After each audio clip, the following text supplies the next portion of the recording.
श्रीराम के चरण स्पर्श होते ही हुआ अहिल्या का उद्धार।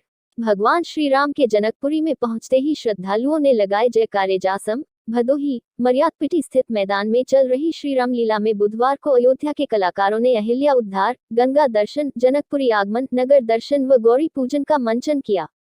इस दौरान भगवान श्रीराम के जनकपुरी में पहुंचते ही श्रद्धालुओं ने खूब जयकारे लगाए। जनकपुर में सीता स्वयंवर का निमंत्रण विश्वामित्र से पाकर भगवान राम लक्ष्मण को लेकर जनकपुर की ओर चल पड़े।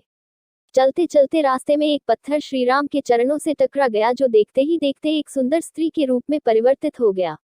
तब विश्वामित्र इस पत्थर रूपी स्त्री की कथा राम को बताते हैं।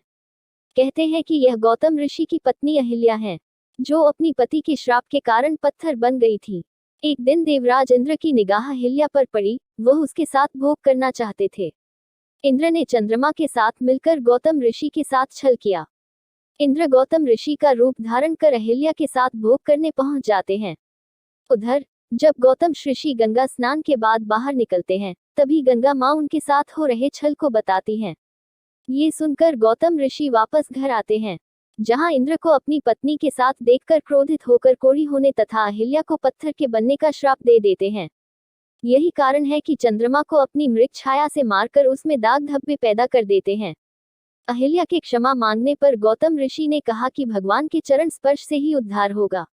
अहिल्या उद्धार के बाद विश्वामित्र, राम व लक्ष्मण को लेकर काशी पहुंच जाते हैं। गंगा स्नान कर व दान दक्षिणा देकर गुरु विश्वामित्र के साथ पुनः जनकपुर की ओर रवाना हो जाते हैं। जनकपुर पहुंचते ही राजा जनक उनका आवभगत करते हैं। उधर राम व लक्ष्मण पूजन हेतु पुष्प लेने के लिए जनकपुर के बगीचे में पहुंचते हैं। तभी वहां सखियों के साथ आई जानकी सीता घेर लेती हैं।